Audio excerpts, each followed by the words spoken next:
Hello everyone, welcome to XM computer classes. आज के class में हम सीखने वाले हैं कोरल ड्रॉ को। कोरल ड्रॉ के बेसिक सब जानकारी को लेने वाले हैं। तो सबसे पहले आपको आ जाना है अपने पीसी में, आपको कोरल ड्रॉ को ओपन कर लेना है। तो हम यहाँ से सबसे पहले इस प्रकार से कोरल ड्रॉ को ओपन कर लिए। ओपन करने के बाद आपको कुछ इस प्रकार से इंटरफेस देखने को मिलेगा। तो आपको कुछ नहीं करना है, यहाँ पर आपको एक न्यू पेज का ऑप्शन मिलता है, इस पे आपको क्लिक करना है। तो क्लिक करने के बाद आपका यहाँ पर पेज एनेबल हो जाता है। पेज एनेबल होने के बाद अब इस पर हम क्या कर सकते हैं, वर्क कर सकते हैं। तो वर्क करने के लिए तो पेज हो गया। अब थोड़ा थोड़ा हम पहले ऊपर का मेन्यूज वगैरह के बारे में जान लेते हैं, और ये टूल्स वगैरह के बारे में जान लेते हैं, और ये कलर वगैरह के बारे में जान लेते हैं। उसके बाद हम बढ़ेंगे आगे, ठीक है। तो थोड़ा ध्यान से देखिएगा। सबसे पहले हम ये कलर में आ जाते हैं। कलर में अब सबसे पहले हम सीख लेते हैं इस कलर को गायब कैसे करते हैं और लाते कैसे हैं। उसके बाद हम आगे बढ़ेंगे।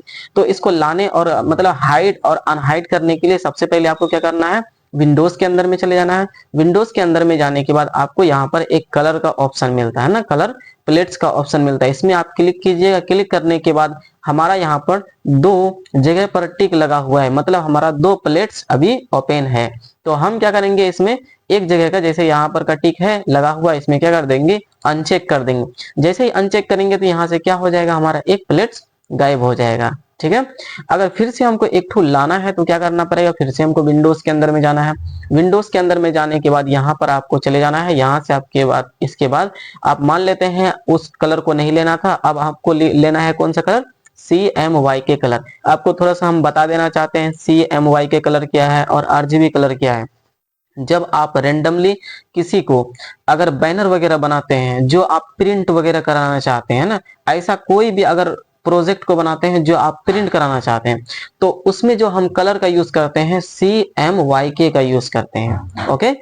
अगर आप डिजिटली रूप से किसी को दिखाना चाहते हैं, या फिर प्रेजेंटेशन के रूप में डिजिटली रूप से किसी को दिखाना चाहते हैं कि ये स्क्रीन के अंदर में ही रहेगा, जैसे हम पोस्ट वगैरह करते हैं बहुत सारे जगह पर सोशल मीडिया पर, तो पोस्ट वगैरह करने के लिए अगर आप बैनर वगैरह बनाते हैं तो उसमें अगर आप कलर डालेंगे तो RGB कलर का यूज करेंगे। इससे आपका क्या होगा, वो कलर आपका ठीक ठाक रहेगा और अच्छा भी रहेगा, ठीक है। तो इस वजह से हम क्या करते हैं, अगर बैनर वगैरह बनाना है तो CMYK के कलर को रखेंगे। अगर अगर आप क्या करते हैं, पोस्ट वगैरह या फिर क्या करते हैं, उस कलर को रखना चाहते हैं, तो आप क्या करेंगे, इसके अंदर में CMYK के कलर का यूज करेंगे, ठीक है। तो ये चीज समझ में आ गया। तो अब चलते हैं आगे, नेक्स्ट है ना। नेक्स्ट हमारा जो आ जाता है, ये प्रॉपर्टीज वगैरह आ जाता है, ये टूल्स वगैरह आ जाता है। इन सब चीजों को हम गायब कैसे करते हैं, इन चीजों को लाते कैसे हैं, तो सबसे पहले ये सब चीज सीख लेते हैं। उसके बाद हम एक एक ऑप्शन को पढ़ने वाले हैं कि एक ये ऑप्शन कैसे काम करेगा, वो ऑप्शन कैसे करेगा। तो इन सब चीजों के बारे में हम थोड़ा थोड़ा जानकारी लेने वाले हैं, ठीक है। तो हमारे साथ जुड़े रहिए और देखिए हम जैसे स्टेप को फॉलो करेंगे उसी टाइप से आपको भी स्टेप फॉलो करते जाना है, ठीक है। तो सबसे पहले हम सीख लेते हैं इन सब प्रॉपर्टीज वगैरह को गायब करने के लिए। प्रॉपर्टीज को गायब करने के लिए क्या करना पड़ेगा, आपको इस जगह पर राइट क्लिक करना है। राइट क्लिक कीजिएगा तो यहाँ पर आपको प्रॉपर्टीज का ऑप्शन मिलता है, मतलब जिसके अंदर में आपको टिक लगा हुआ है वो सारा चीज आपका इस जगह पर शो, मतलब पेज के ऊपर में आपको शो कर रहा है, मतलब दिख रहा है आपके सामने स्क्रीन पर। अगर इन सब चीजों को का टिक को हटा दिया जाएगा तो यहाँ से क्या हो जाएगा, सारा चीज आपका गायब हो जाएगा, ठीक है। तो सबसे पहले हम करते हैं यहाँ से प्रॉपर्टीज को गायब करने की कोशिश करते हैं। जैसे आप प्रॉपर्टीज को क्या करते हैं, टिक को अनचेक कर देते हैं, यहाँ से आपका प्रॉपर्टीज क्या हो जाता है, गायब हो जाता है। अगर फिर से उसको लाना है तो क्या करेंगे, इस जगह पर राइट क्लिक करेंगे और उसके बाद प्रॉपर्टीज में टिक लगा देंगे, तो प्रॉपर्टीज हमारा आ गया। अब ये टूल बॉक्स है, इसको हमको गायब करना है, तो क्या करेंगे, इस जगह पर हम राइट क्लिक करेंगे। राइट क्लिक करने के बाद आपको टूल बॉक्स का इस जगह पर ऑप्शन मिलता है, इसमें क्या करना है, आपको टिक को अनचेक कर देना है। अनचेक करने के बाद आपका यहाँ से टूल बॉक्स गायब हो जाएगा। फिर से हमको लाना है तो क्या करना पड़ेगा, यहाँ से राइट क्लिक करेंगे, टूल बॉक्स में जाएंगे और वहां से टिक लगा देंगे, तो ये आपका क्या हो जाएगा, यहाँ से शो होना स्टार्ट हो जाएगा। तो ये चीज समझ में आ गया। तो चलते हैं नेक्स्ट स्टेप में। ये चीज तो हम बेसिक सब जानकारी था, है ना। उसके बाद अब यहाँ से हम स्टार्ट करने वाला, हमारा जो स्टार्टिंग जो है यहाँ से स्टार्ट होने वाला है। सबसे पहले हम टूल्स वगैरह के बारे में जानेंगे एक एक करके, उसके बाद हम मेन्यूज वगैरह के बारे में ऊपर में जानेंगे। तो सबसे पहले हम यहाँ पर जान लेते हैं ये सारा चीज क्या है ना, स्टेप बाय स्टेप, है ना। ज्यादा तो इस वीडियो में नहीं हो पाएगा, जहां तक हो पाएगा वहां तक हम इसको रिकॉर्ड करेंगे, ठीक है। तो चलिए, सबसे पहले हमारा आ जाता है यहाँ पर पिक टूल। सबसे पहले हमारा जो टूल आ जाता है वो पिक टूल। पिक टूल कहाँ पर काम आता है, ये हम किसी भी चीज से फ्री होने के लिए यूज करते हैं। जैसे मान लेते हैं यहाँ पर एक रेक्टेंगुलर है, इसको हम यहाँ से क्या कर दिए, ड्रॉ कर दिए। हम चाह रहे हैं इसको क्या करने के लिए, मूव कराने के लिए ऊपर के साइड। जैसे आप मूव कराने की इसका कोशिश कीजिएगा तो ये दूसरा शेप क्या हो जाएगा, यहाँ से ड्रॉ हो जाएगा। हो गया कि नहीं हो गया? आप भी कोशिश कीजिएगा तो आपको पता चल जाएगा, ठीक है। तो जैसे आप इस जगह से इसको मूव कराना चाहते हैं तो इस टाइप से शेप ड्रॉ हो रहा है। इन चीजों से हम फ्री होने के लिए क्या करते हैं, पिक टूल का यूज कर लेते हैं। तो ये समझ में आया कि नहीं आया? तो यहाँ से हम जाते हैं पिक टूल को, जैसे ही क्लिक करेंगे, क्लिक करने के बाद हमारा यहाँ से कर्सर से क्या हो गया, क्या चीज गायब हो गया, रेक्टेंगुलर हमारा गायब हो गया, क्योंकि कर्सर में रेक्टेंगुलर लगा हुआ था। अभी हमारा रेक्टेंगुलर टूल एक्टिव नहीं है। अभी कौन सा टूल एक्टिव है, पिक टूल। अब यहाँ से हम आसान रूप से, बहुत ही इजिली रूप से इससे मूव करा सकते हैं। तो समझ में आया है कि नहीं आया? तो इस प्रकार से हम मूव करा सकते हैं। अब इसको भी हम पकड़ेंगे, इस टाइप से मूव करा सकते हैं, इसको भी हम मूव करा सकते हैं। तो आप आसान रूप से इसको मूव करा सकते हैं। इतना चीज समझ में आ गया? तो चलते हैं नेक्स्ट। हमारा नेक्स्ट जो स्टेप आ जाता है हमारा इसके अंदर में, शेप टूल। इसके अंदर में आपको 4 टूल दिया गया है, तो हम चारों टूल को पढ़ने वाले हैं कि एक ये टूल से क्या होगा, वो टूल से क्या होगा, है ना। तो सबसे पहले हमारा ये शेप टूल है। शेप टूल हमारा काम कैसे करता है, जैसे ये आपका ये शेप है, ये शेप है कि नहीं, तो इन शेप का जो कॉर्नर है क्या दिख रहा है आपको, हार्ड दिख रहा है, मतलब नुकीला टाइप का दिख रहा है ना।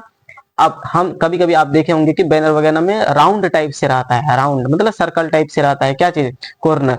तो उसी को सर्कल रूप में कन्वर्ट करने के लिए हम शेप टूल का यूज करते हैं। तो यूज करने के लिए आपको कुछ नहीं करना है, शेप टूल के अंदर में चले जाना है, यहाँ पर आपको टिक कर देना है। तो यहाँ से जैसे टिक कीजिएगा, यहाँ पर आपको 4 सर्कल मतलब 4 ब्लैक ब्लैक पॉइंट एक्टिव हो जाएगा। इस ब्लैक पॉइंट को क्या करना है, नीचे के साइड में ड्रैग करना है।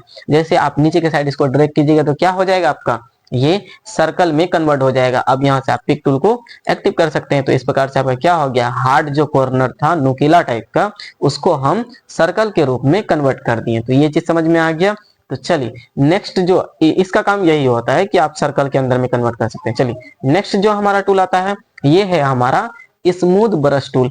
ये कैसे काम करेगा हमारा स्मूथ ब्रश टूल, ये उसी टाइप से काम करता है, ये किसी को शेप को बिगाड़ने का काम करता है, समझ लीजिए ना, शेप का स्टाइलिश को चेंज कर देगा। तो कैसे काम करता है, चलिए जैसे ये हमारा एक शेप है, इन शेप में हम कुछ कलर वगैरह को क्या कर देते हैं, फिल कर देते हैं। इस प्रकार से हम कलर फिल कर दिए।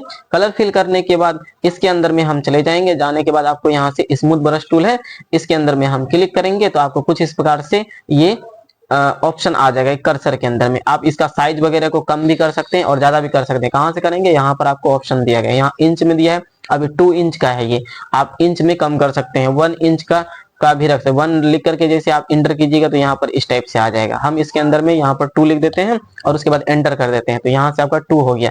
अब इसका जैसे ही अंदर का पार्ट क्या कर देंगे, है ना, इसको पहले तो आप सेलेक्ट करना पड़ेगा। किसी भी चीज को आपको यूज करने से पहले उन चीजों को पहले सेलेक्ट करना है। हमने इसको सेलेक्ट कर लिए। सेलेक्ट करने के बाद आप टूल को सेलेक्ट कर लीजिए। अब इसका ये क्या कर सकते हैं, इस टाइप से आप क्या कर सकते हैं, पार्ट को चेंज कर सकते हैं, इसका स्टाइलिश को चेंज कर सकते हैं, अपने अकॉर्डिंग कस्टमाइज कर सकते हैं। तो हो रहा है कि नहीं। अब मान लेते हैं बाहर का पार्ट को अंदर करना है, तो इस प्रकार से आप भी कर सकते हैं। इस टाइप से आप क्या कर सकते हैं, अपने अकॉर्डिंग इसका कस्टमाइज कर सकते हैं। तो ये चीज समझ में आया कि नहीं आया कि नहीं आया समझ में। तो इस प्रकार से हमारा ये चीज काम करता है। तो चलिए हम नेक्स्ट टूल की ओर बढ़ते हैं। जैसे हमारा ये था स्मूथ ब्रश टूल, उसके बाद हमारा आ जाता है राउगेन ब्रश टूल। ये टूल हमारा कैसे काम करता है, ये टूल हमारा काम करता है जैसे हम कोई शेप वगैरह है, उन शेप को क्या करते हैं जिगजैग लाइन में कन्वर्ट करने के लिए काम करते हैं। जिगजैग जैसे हमारा एक रेक्टेंगुलर को पहले हम ड्रैग करते हैं, ये हमारा रेक्टेंगुलर इस टाइप से ड्रैग हो गया। अब ड्रैग होने के बाद इसका लाइन क्या है, हमारा स्ट्रेट और स्मूथ टाइप से। हम चाह रहे हैं इस लाइन को क्या करने के लिए, जिगजैग लाइन में कन्वर्ट करने के लिए, है ना।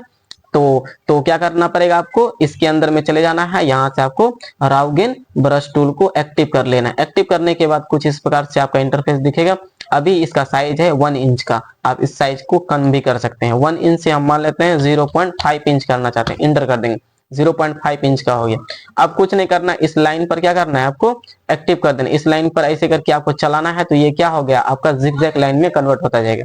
इस टाइप से आप चलाते जाइएगा, जहां तक आप चलाइएगा वहां तक आपका क्या हो जाएगा, जिगजैग लाइन में कन्वर्ट हो जाएगा। तो ये चीज समझ में आया क्या नहीं आ गया। उसके बाद आप क्या कर सकते हैं, इसके अंदर में कलर वगैरह को फिल कर सकते हैं। इस टाइप से हम कलर को फिल कर दिए, ये चीज समझ में आ गया। तो कितना अच्छा खूबसूरत डिजाइन बन गया है। आप भी कोशिश कीजिएगा तो आपका भी बनेगा, ठीक है। चलिए ये था हमारा जिगजैग लाइन का कन्वर्ट होने का। उसके बाद हमारा आता है ये जो है हमारा फ्री ट्रांसफर टूल। ये हमारा फ्री ट्रांसफर टूल कैसे काम करता है, ये एंगल वाइज साइज में रोटेट करने का काम करता है। मान लेते हैं कि ये हमारा एक एंगल है, इस एंगल से हम क्या करते हैं, इसको रोटेट करके ये साइड में लेके आना है। जितना दूरी पर इस जगह से जितना दूरी पर यहाँ पर है, इतना ही दूरी पर इस साइड में भी आ जाए, तो हम क्या करते हैं, फ्री ट्रांसफर टूल का यूज करते हैं। जैसे हम क्लिक करेंगे तो हमारे पास कुछ इस टाइप का कर्सर आ जाएगा। तो आपको कुछ नहीं करना है, इस पॉइंट पर ला करके ऐसे करके मूव कराइएगा, तो उतना ही दूरी पर दूसरी जगह पर आप मूव करा सकते हैं। मतलब इसका ज्यादातर काम नहीं है, आप इस शेप वगैरह को मूव कराने में इसका यूज कर सकते हैं ना, ज्यादातर इसका काम नहीं है। ठीक है, तो ये चीज समझ में आ गया। चलिए नेक्स्ट हमारा टूल इसके अंदर में आ जाते हैं। नेक्स्ट जो टूल आता है हमारा crop tool. Crop tool, crop नाम से समझ में ही आ गया होगा कि क्रॉप से क्या होने वाला है। किसी भी शेप वगैरह को क्या करते हैं, हम क्रॉप करने का काम करते हैं। जैसे ये हमारा एक शेप है, शेप को हम क्या कर सकते हैं, किसी पार्ट को, एक स्पेसिफिक पार्ट को काट करके रखना है, बाकी सब पार्ट को डिलीट कर देना है। जैसे आप फोटोज वगैरह में भी क्या करते हैं, क्रॉप करके जो यूजेबल पार्ट होता है उसको रख लेते हैं, बाकी सब जो एक्स्ट्रा पार्ट होता है उसको क्या करते हैं, आप हटा देते हैं। तो इसी के अब मान लेते हैं इसमें से हमको क्या करना है, एक एक्स्ट्रा पार्ट को हटाना, मतलब फालतू सब पार्ट को हटा देना है, जो हमारा यूजेबल पार्ट है उसको रखना है। तो हम क्या करते हैं, क्रॉप टूल के अंदर में जाएंगे, क्लिक करेंगे, तो इस प्रकार से हम क्रॉप टूल को चला देंगे। तो हमको इतना ही पार्ट रखना है, बाकी सब पार्ट को नहीं रखना है। तो डबल टैप कर देंगे इसके अंदर में, तो बाकी सब पार्ट क्या था हमारा, यहाँ से डिलीट हो गया। जितना पार्ट में हमारा सेलेक्ट था उतना टूल, उतना शेप हमारे पास बचा रहा है। तो क्रॉप टूल क्या करता है, एक्स्ट्रा सा पार्ट को हटा देता है। ये चीज समझ में, आप पिक्चर वगैरह में भी इसका यूज कर सकते हैं। ठीक है, चलिए नेक्स्ट हमारा जो आता है नाइफ टूल। नाइफ टूल हमारा कैसे काम करता है, नाइफ का मतलब ही होता है चाकू। चाकू से क्या करते हैं, काटते हैं। ये भी क्या करेगा, आपका शेप को काटने का काम करेगा। जैसे हम यहाँ से एक सर्कल को क्या कर, ये हम रेक्टेंगुलर को ड्रॉ कर दिए, रेक्टेंगुलर को ड्रॉ कर दिए। अब मान लेते हैं इसको दो पार्ट में हमको क्या करना है, डिवाइड करना है। दो पार्ट में क्या करना है, इसको डिवाइड करना है। डिवाइड करने के लिए क्या करना पड़ेगा हमको, इसके अंदर में, जिसके अंदर में क्रॉप टूल था, यहाँ पर चले जाएंगे नाइफ टूल में, क्लिक करेंगे और यहाँ पर एक बार लाइन क्लिक करेंगे, एक बार नीचे में लाइन क्लिक करेंगे। इस प्रकार से आपको लाइन पर लाइन बना लेना है। उसके बाद कुछ नहीं करना है, यहाँ से आपको पिक टूल को एक्टिव कर लेना है। पिक टूल के एक्टिव करने के बाद अब इसको मूव करा करके हटा सकते हैं। ये आपका क्या हो गया, दो पार्ट में डिवाइड हो गया। अब दोनों में क्या कर सकते हैं, अलग अलग कलर वगैरह को फिल कर सकते हैं। तो इस प्रकार से ये नाइफ टूल हमारा काम कर सकते हैं। ये तो आपका क्या था, रेक्टेंगुलर। आप इलिप्स के अंदर में भी कर सकते हैं। इलिप्स, ये आपका सर्कल, सर्कल को ड्रॉ कर दिए। इसको भी आप क्या कर सकते हैं, दो पार्ट में डिवाइड कर सकते हैं। नाइफ टूल को एक्टिव करेंगे, इस टाइप से क्लिक करेंगे, इस टाइप से क्लिक करेंगे, और उसके बाद हम क्या करें, पिक टूल को एक्टिव कर देंगे। तो इस प्रकार से आपका दो पार्ट में डिवाइड हो गया।